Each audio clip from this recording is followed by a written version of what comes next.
The wine glass nearly slipped from my hand when I heard her say it. "Darius, baby, is your mother really going to keep embarrassing us like this?" Brittany's voice carried across the table, loud enough for nearby diners to hear. "I mean, a waitress? At her age? It's just sad." I stood there in my server's uniform, holding their dessert menus, watching my son's face turn red. But he didn't defend me. He just looked down at his plate and mumbled something about me liking to stay busy. Brittany laughed, the kind of laugh that cuts through you like glass. "Busy? Darius, your mother is 67 years old, shuffling around in orthopedic shoes, taking orders from people half her age. When are you going to do something about this? When we get married, I absolutely cannot have my friends knowing that my mother-in-law is a waitress. It's mortifying." My hands were shaking, but not from hurt, from rage. Pure, hot rage that I'd been swallowing down for the past 2 hours while this woman had disrespected me in my own restaurant. "Would you like to see the manager?" I asked quietly. "Oh, please do," Brittany said, waving her hand like she was swatting a fly. "I have several complaints about the service tonight anyway, starting with you." I turned and walked toward the kitchen, my heart pounding so hard I could hear it in my ears. Behind me, I heard Brittany whisper loudly to Darius, "I'm sorry, but someone needs to tell your mother the truth. This is just pathetic." That's when I decided she was about to learn exactly who she'd been disrespecting all night. But let me back up. Let me tell you how a pathetic old waitress built an empire that woman was sitting in. Before we continue, shout out to Keisha from Atlanta. We appreciate the love you show by commenting and sharing. My name is Lorraine Mitchell, and I've been working in restaurants since I was 14 years old. Not because I wanted to, but because I had to. My mama raised 5 kids by herself in South Chicago after my daddy died in a factory accident. I was the oldest, so when Mama got sick, I dropped out of school and started waiting tables at a diner on the South Side. That was 1971. I was just a child myself, but I learned fast. I learned that the customers who treated you worst usually tipped the least. I learned that the kitchen staff would protect you if you protected them. I learned that the manager who said he cared about his employees was usually the first one to steal from the tip jar. But most importantly, I learned every single thing about how a restaurant works, from the front of the house to the back, from ordering supplies to managing schedules, from keeping the books to keeping the health inspector happy. I soaked it all up like a sponge because I knew that knowledge was the only inheritance I was going to get. By the time I was 25, I was managing that same diner. By 30, I'd saved enough to buy it when the owner retired. Everyone thought I was crazy. A black woman in 1983 trying to buy a restaurant in a neighborhood that was changing fast? My own family told me I was going to lose everything. But I didn't. I worked 16-hour days, 7 days a week. I cooked, I cleaned, I served, I managed. When my husband walked out on me and baby Darius because he said he didn't sign up for this, I kept going. When the bank tried to foreclose because I missed one payment during a slow winter, I found a way. When bigger chains tried to push me out, I pushed back harder. And I didn't just survive, I thrived. By 1995, I owned 3 restaurants. By 2005, I had 10.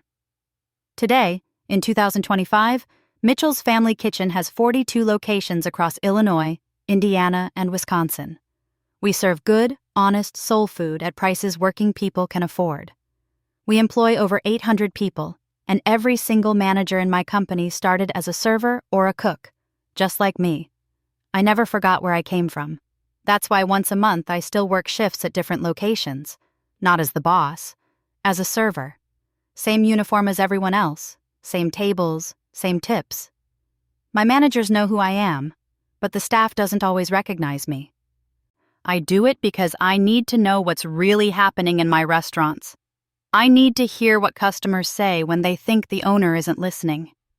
I need to see which managers are treating people right and which ones need to be replaced. It's how I've kept my business strong for over 40 years. My son Darius grew up in those restaurants. He did his homework at corner tables. He celebrated his birthdays in the back room with the kitchen staff singing to him. He went to college on money I made from serving meatloaf and fried chicken and sweet potato pie. But somewhere along the way, after he graduated and got his fancy job at that marketing firm downtown, he started acting like he was ashamed of where he came from. He stopped bringing his friends around. He made excuses when I invited him to the restaurants. And when he met Brittany 6 months ago, he introduced me as someone who used to work in food service. Used to. Like I'd retired. Like I wasn't still building something. I let it slide because I wanted my son to be happy. I told myself that maybe Brittany would grow on me. That maybe she was just nervous about meeting me. That maybe I was being too sensitive. But tonight proved I wasn't being sensitive enough. Darius had called me 3 days ago, all excited. "Mama, I need to talk to you about something important. Can we meet for dinner?" I suggested coming to his place, or meeting at one of the restaurants, but he insisted on this particular location, one of my newer spots, opened just 8 months ago in an upscale neighborhood.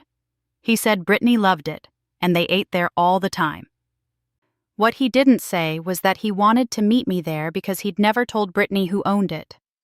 I showed up early, like I always do, and clocked in for my shift. It was a Saturday night, our busiest time. I like working Saturdays because that's when you see what your team is really made of. The manager, Gerald, is one of my best. He's been with me for 12 years, worked his way up from dishwasher to running one of my flagship locations. He gave me a knowing nod when I came in, but we didn't speak. We never do when I'm undercover. At 7 o'clock, I watched my son walk in with a woman I'd only seen in pictures. Brittany was pretty, I'll give her that. Tall, light-skinned, with long straight hair and an outfit that probably cost more than most people's rent. She walked like she owned the place, which would have been funny if it wasn't so insulting. I volunteered to take their table. Gerald raised an eyebrow, but I just smiled and nodded. He understood. He knew Darius was my son, though Darius had no idea Gerald knew. From the moment I walked up to their table, Brittany treated me like I was invisible. She didn't say please or thank you. She snapped her fingers to get my attention. She changed her order 3 times, then complained that it took too long. She sent back her water because it tasted funny, and then sent back her wine because it was the wrong temperature. But the worst part? She did it all while talking to Darius about their future. "So I've been looking at venues for the wedding," she said, not even glancing at me as I refilled her water glass for the 3rd time. "I'm thinking the Drake Hotel. Very elegant. Very exclusive. Not too expensive for someone in your tax bracket." Darius nodded, looking uncomfortable. "That sounds nice, but it's also... And of course, we'll need to be strategic about the guest list," Brittany continued. "Professional contacts only. People who can help advance your career. My parents have connections all over the city, and this is our chance to really make an impression." I was standing right there, waiting to take their entree order, but she kept talking like I was a piece of furniture. "We should probably limit family to immediate only," she added, examining her nails. "You know, keep it sophisticated. My parents, my sister, your mother, I suppose, though we'll need to make sure she has something appropriate to wear. Nothing too, too working class." That's when Darius finally looked at me.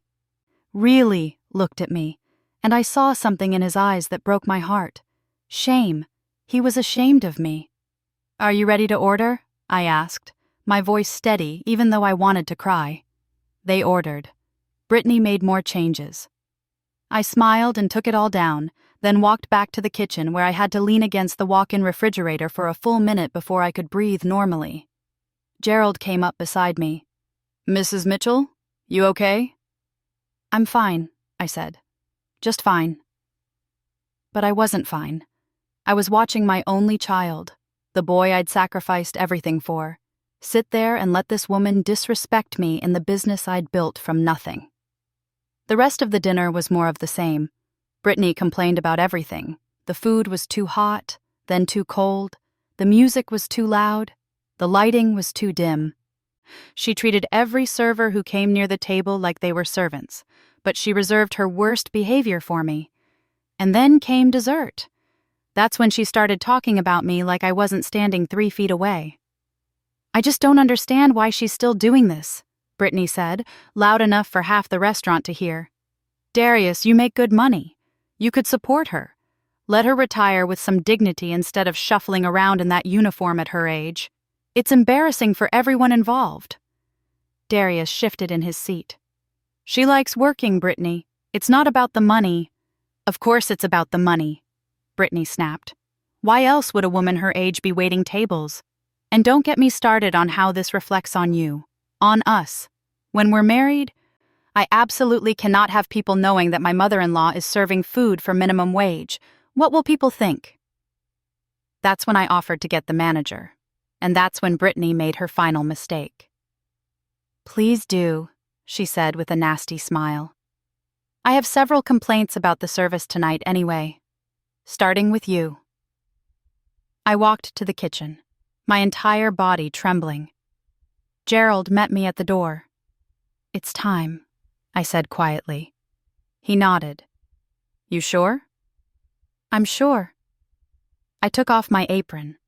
Underneath, I was wearing a simple black dress that I keep in my office for occasions when I need to transition from server to CEO. I went to my office, touched up my makeup, and put on the diamond necklace my late mother left me. The one I never wear when I'm working the floor because it would give me away. Then I walked back out to the dining room, my head held high with Gerald right beside me. Brittany saw us coming and sat up straighter, that cruel smile still on her face. She thought she was about to watch me get fired. She thought she was about to humiliate me in front of my own son. She had no idea what was coming. I stopped at their table. Darius looked confused, probably wondering why I wasn't in my uniform anymore. Brittany looked annoyed that I'd dared to approach them again. "Good evening," I said, my voice clear and strong. "I understand there's been a problem with your service tonight." "Finally," Brittany said, looking at Gerald.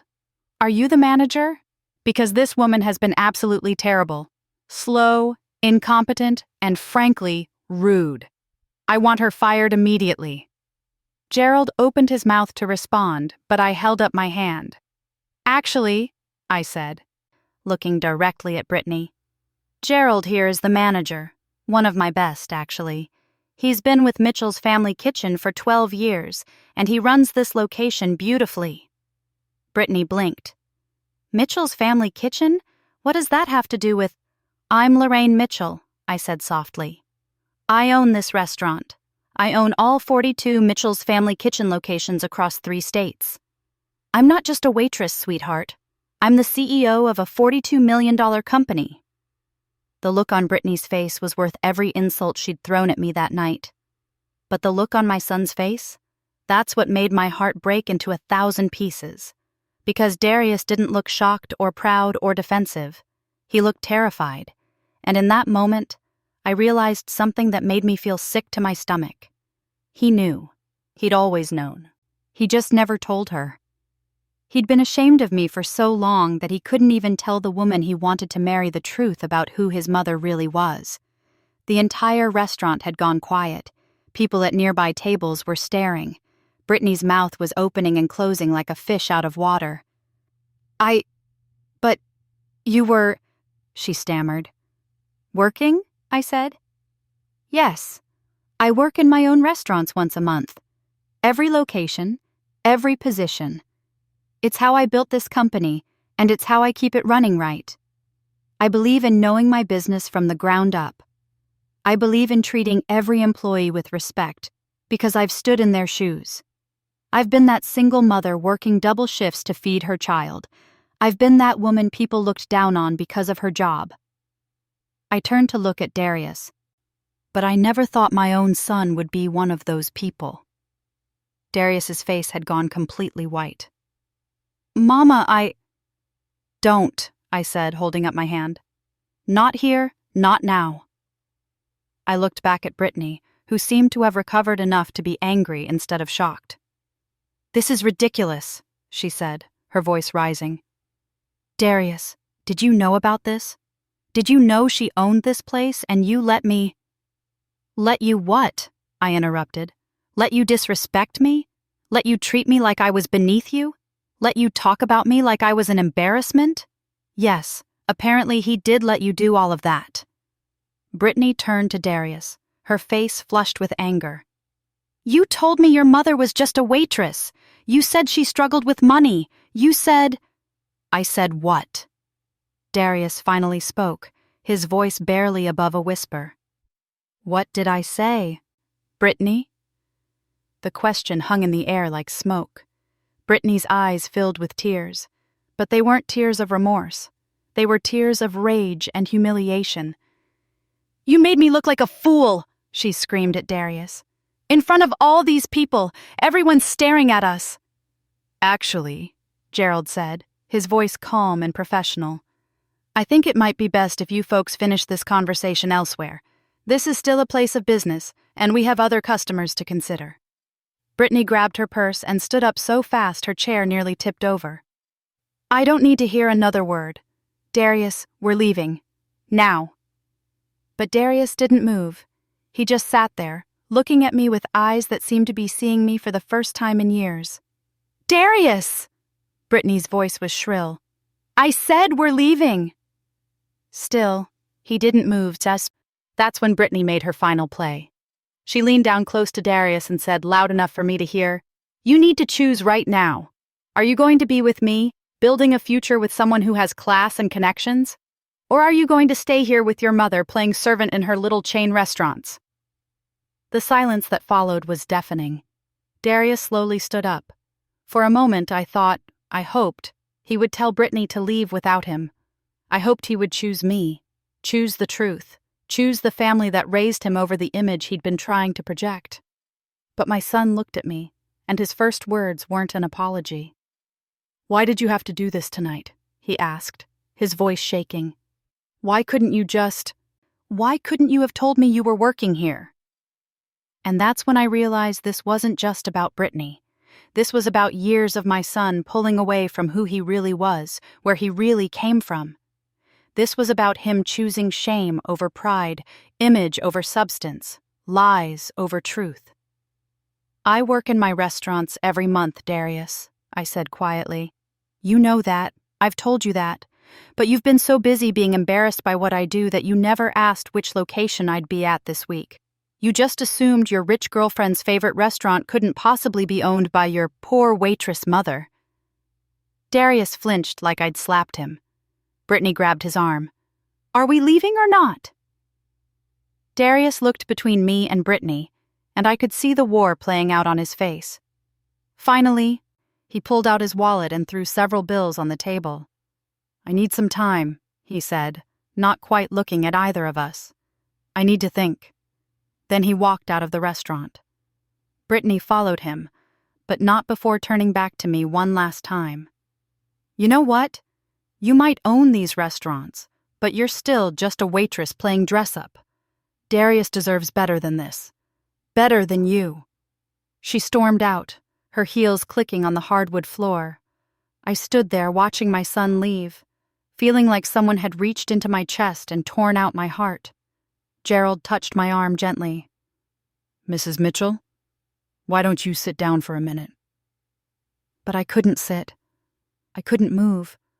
I could only stand there and wonder how the child I'd given everything for could walk away without even saying he was sorry. That's when my phone rang. I looked at the screen, not recognizing the number. Normally, I wouldn't answer, but something made me pick up. Mrs. Mitchell? A woman's voice, professional and serious. This is Simone Fletcher from Fletcher & Associates law firm. I'm calling about a matter of some urgency regarding your son, Darius Mitchell. We need to speak as soon as possible. It concerns a lawsuit he's filed against you. The floor seemed to tilt beneath my feet. A lawsuit? I whispered. For what? Mrs. Mitchell, I really think we should discuss this in person. Can you come to my office first thing Monday morning? It's regarding ownership of Mitchell's family kitchen. Your son is claiming that he's entitled to 50% of the company.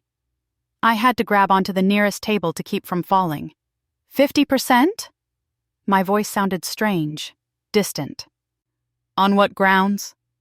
He claims he's been an active partner in building the business since childhood, and that you've been verbally promising him half the company for years. He's filed papers to force a dissolution of assets. Mrs. Mitchell, if he wins, you could lose everything. And he's retained one of the best litigation firms in Chicago. They're filing for an emergency hearing next week. The phone slipped from my hand and clattered onto the table. Gerald caught me as my knees buckled. Through the restaurant windows, I could see Darius and Brittany on the sidewalk. They were arguing, but then Brittany pulled out her phone and showed him something. Whatever it was made Darius stop mid-sentence and nod. That's when I knew. This wasn't just about tonight. This wasn't just about a spoiled girl being embarrassed. This was planned. My son was trying to take my company, and I had no idea how far he was willing to go to do it. I didn't sleep at all that weekend.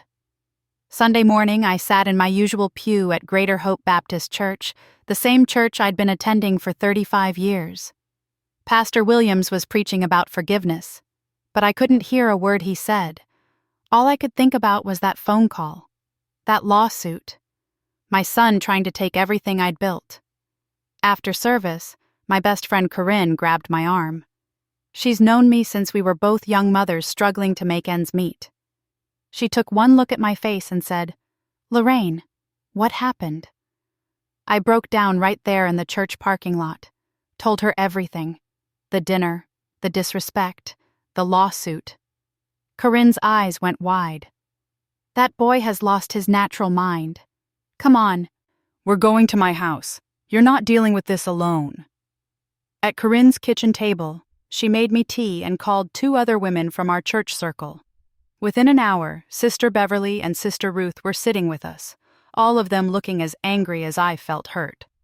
First thing Monday morning, you get yourself the best lawyer in this city, Sister Beverly said. She worked as a paralegal and knew the legal system inside and out. Don't play around with this. If Darius has retained a big firm, they're going to come at you hard. But he's my son, I whispered. How do I fight my own child? By remembering that you built that company with your own 2 hands, Sister Ruth said firmly.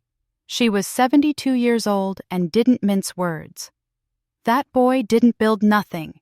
He ate the food your business paid for. He went to college on money you earned. And now he wants to steal from you? That's not your son talking. That's greed. Monday morning, I sat in Simone Fletcher's office at 9 o'clock sharp. She was a black woman about 40 years old, sharp as a knife, with kind eyes and a no-nonsense attitude.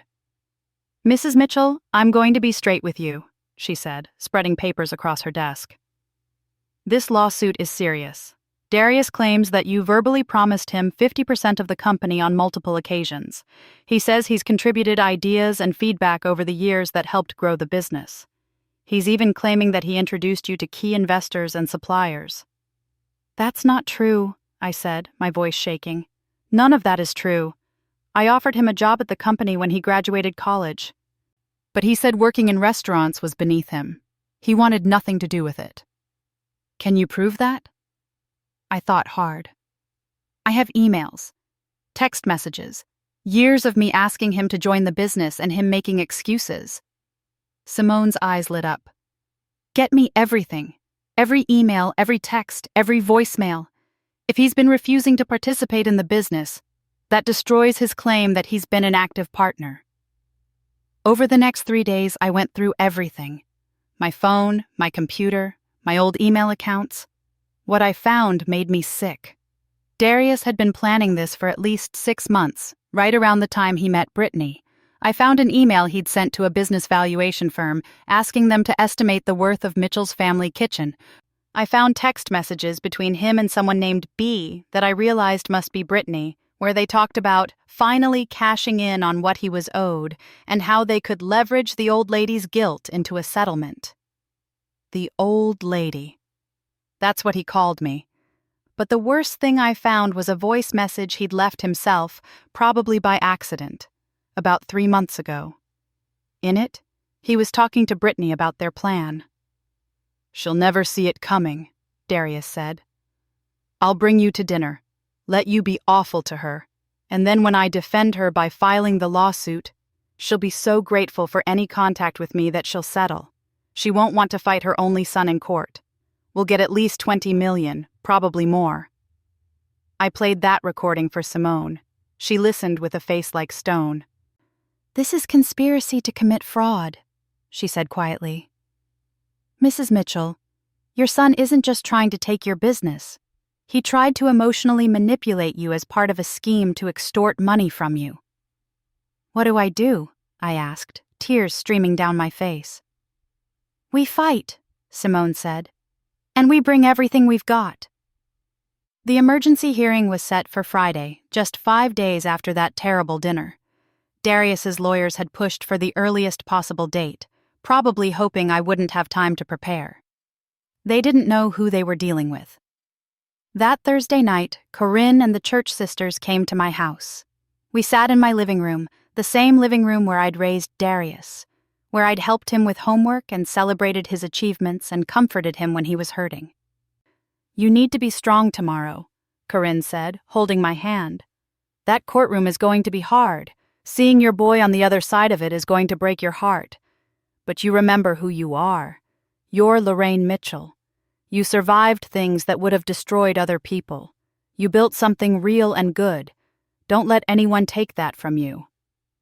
Pastor Williams stopped by around 8 o'clock. "Sister Lorraine," he said, "I want you to know the whole church is praying for you. What Darius is doing is wrong, and sometimes we have to stand up to wrong even when it's wearing a familiar face." Friday morning, I put on my best black suit, the one I wore to business meetings with investors and bank executives. I did my makeup carefully, put on my mother's diamond necklace, and looked at myself in the mirror. "You are not just a waitress," I told my reflection. "You are a builder. You are a survivor, and you are not going to let anyone steal your legacy." The courtroom was smaller than I expected. Darius sat on one side with his lawyers, 3 men in expensive suits. Brittany sat behind him in the gallery, her hand possessively on his shoulder. I sat with Simone on the other side. Behind us, filling the gallery, were Corinne, Sister Beverly, Sister Ruth, Pastor Williams, and at least 20 other people from my church. Gerald was there too, and about 15 of my restaurant managers. They'd all taken the day off to support me.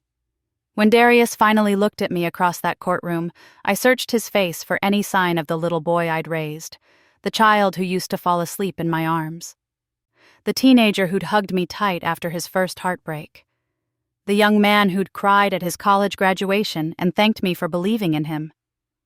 But all I saw was a stranger. The judge was an older black woman named Judge Patricia Henderson. She looked over the papers with a serious expression. Darius's lead lawyer, a slick man named Robert Carlson, stood up first. "Your Honor, this is a simple case of a son who helped build his mother's business finally asking for what he's rightfully owed. For years, Mrs. Mitchell verbally promised my client that he would inherit half the company.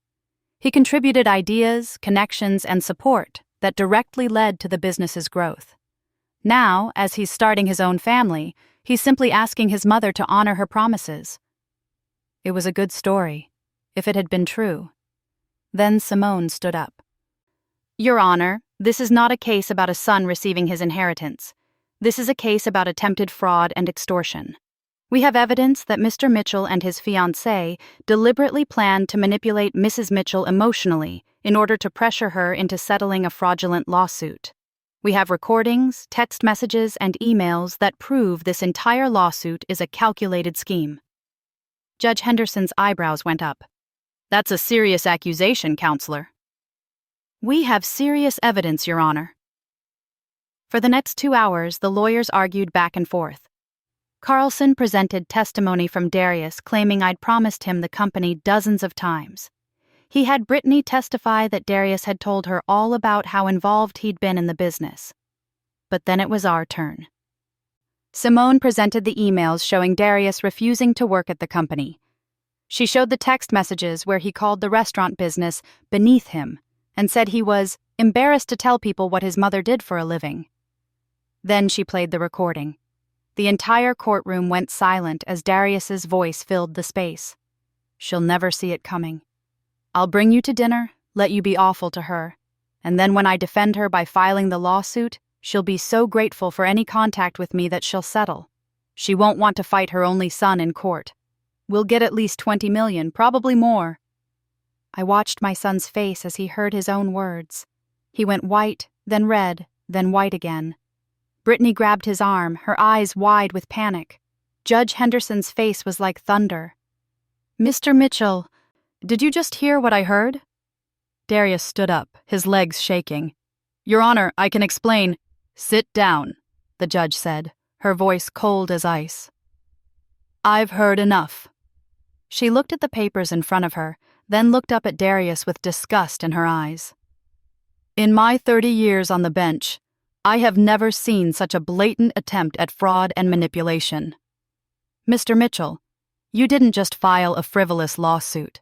You conspired to emotionally abuse your own mother as part of a scheme to extort money from her. You brought your fiancée to dinner specifically to humiliate and hurt the woman who raised you, all as part of a calculated plan to pressure her into a settlement. Darius tried to speak, but Judge Henderson held up her hand. This lawsuit is dismissed with prejudice. That means you can never file anything like this again. Furthermore, I am sanctioning you and your attorneys for filing a fraudulent claim. You will pay Mrs. Mitchell's legal fees in full. And Mr. Mitchell, I am strongly suggesting that the district attorney's office review this case for possible criminal charges. Behind me, I heard someone from my church whisper, "Thank you, Jesus." But I couldn't feel relief. All I could feel was grief. Because my son had lost more than a lawsuit today. He'd lost me. Judge Henderson looked at me then, and her expression softened. Mrs. Mitchell, I'm sorry you had to go through this. What you've built is remarkable. Don't let anyone, not even your own child, take that away from you. Thank you, Your Honor, I managed to say. Court was adjourned. Simone hugged me tight. The church members surrounded me, praising God and telling me how proud they were. Gerald shook my hand and said, Boss, you're the strongest person I know. But I kept my eyes on Darius. He was arguing with his lawyers, his face red and angry. Brittany was crying, her makeup running down her face. When Carlson told him about the fees he'd have to pay, Darius actually shouted, "She can afford it! She owes me!" That's when Brittany turned on him. "You told me this was a sure thing!" she screamed. "You told me we'd be rich! Now you're broke and a criminal! I'm done with you!" She stormed out of the courtroom, and I watched something break in my son's face. He turned and saw me watching him. For a moment, we just stared at each other across that courtroom. Then he walked over to me. Simone stepped between us, but I put my hand on her arm. "It's okay," I said softly. Darius stood in front of me, and for the first time in years, I saw tears in his eyes. "Mama," he whispered, "I'm so sorry." "Are you?" I asked. "Are you sorry for what you did, or are you just sorry you got caught?" He flinched. "I don't know," he said, his voice breaking. "I don't know who I am anymore. I got caught up in trying to be someone I'm not, trying to impress people who don't matter. And I hurt the one person who always loved me no matter what." "Yes," I said simply. "You did. Can you ever forgive me?" I looked at my son, and I thought about all the years I'd worked to give him a better life, all the sacrifices I'd made, all the love I'd poured into raising him, and I thought about how he'd been willing to throw it all away for money and status. "I can forgive you," I said slowly, "because I'm your mother, and I love you." But forgiveness doesn't mean forgetting. It doesn't mean going back to how things were. You broke something between us, Darius, something that might never be fixed. "I know," he whispered. "What do I do now?" "You figure out who you really want to be," I said. "Not who Brittany wanted, not who your fancy friends expected, who you are deep down. And then you decide if that person is someone you can be proud of." I turned to leave, but Darius grabbed my hand. "Mama, wait. Please, can we try?" Can I try to make this right? I looked at Corinne, at the church members, at Gerald and my managers, all these people who'd stood by me, who'd shown me what real family looks like. You want to make it right? I said. Then you show me, not with words, with actions. You want to be part of my life again? Then you come to church on Sunday. You sit in that pew and you listen to what Pastor Williams has to say about redemption and making amends. You show up at one of my restaurants and you work a shift, as a server, with the people you used to look down on. You spend time with the people who matter to me, and you let them see who you really are. And if I do all that? Darius asked. Then maybe, someday, we can start to rebuild what you destroyed, I said. But it's going to take time, a lot of time, and you're going to have to prove to me that you've changed. Not just say it. Prove it. Darius nodded, tears streaming down his face. I will, Mama. I swear I will. We'll see, I said. That Sunday, I sat in my usual pew at Greater Hope Baptist Church. Corinne sat on one side of me, Sister Beverly on the other. The church was full, as it always was, with people singing and praising and finding strength in community. Right before the service started, the doors opened. Darius walked in. He was wearing a simple suit, not one of his fancy designer ones. He walked down the aisle with his head down, and when he got to my pew, he looked at me with a question in his eyes. I slid over and made room. He sat down next to me, and when Pastor Williams started preaching about prodigal sons coming home, Darius started to cry. Not quiet tears, real, deep, broken sobs that shook his whole body. I put my arm around my son, and I let him cry on my shoulder the way he used to when he was a little boy. I don't know if Darius will really change. I don't know if we'll ever have the relationship we once had. I don't know if I'll ever be able to trust him completely again. But I know this. I'm not just a waitress. I'm not just a CEO, I'm a mother. And that means I love my child even when he breaks my heart. It means I leave the door open for redemption, even when he doesn't deserve it. It also means I protect what I've built. I changed my will that very week. When I die, Mitchell's family kitchen will be split between my employees through a trust. The people who actually helped me build it will be the ones who benefit from it. Darius will get a trust fund that will keep him comfortable, but he won't get my business. He'll have to build his own legacy. 3 months later, Darius is still showing up. He's worked shifts at 5 different restaurants. He comes to church every Sunday. He started seeing a therapist to work on why he became someone he's ashamed of. Brittany is long gone. Last I heard, she'd moved to California. Good riddance. My business is stronger than ever. We just opened our 43rd location. And I still work shifts once a month, wearing my uniform, taking orders, reminding myself where I came from and why I do what I do. Some people think I'm crazy for giving Darius another chance. Sister Ruth told me I was too soft. But Corinne understood. That's what love looks like, she said. It holds people accountable, but it leaves the door open for them to do better. Last week, a young woman came into one of my restaurants. She was rude to her server, snapping her fingers and making demands. I watched from the kitchen, and I saw that server handle it with grace and professionalism. After the woman left, I called that server into my office. You did good out there, I told her. Kept your cool, stayed professional. She smiled. Thank you, Mrs. Mitchell. I learned from the best. That's my legacy. Not the restaurants or the money.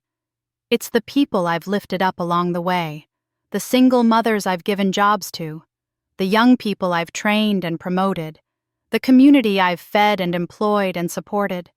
And maybe, if I'm lucky, my son will learn to be part of that legacy too. But even if he doesn't, I'll be okay. Because I know who I am. I know what I've built. And I know that no one, not even my own child, can take that away from me. I'm Lorraine Mitchell. I started as a 14-year-old girl working in a diner to help feed my family.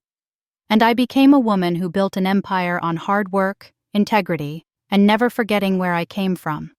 That's not just a success story. That's a survival story. That's a love story. That's a story about resilience and dignity and refusing to let anyone make you feel small. And it's my story. All mine. Thanks for listening. Don't forget to subscribe and feel free to share your story in the comments. Your voice matters.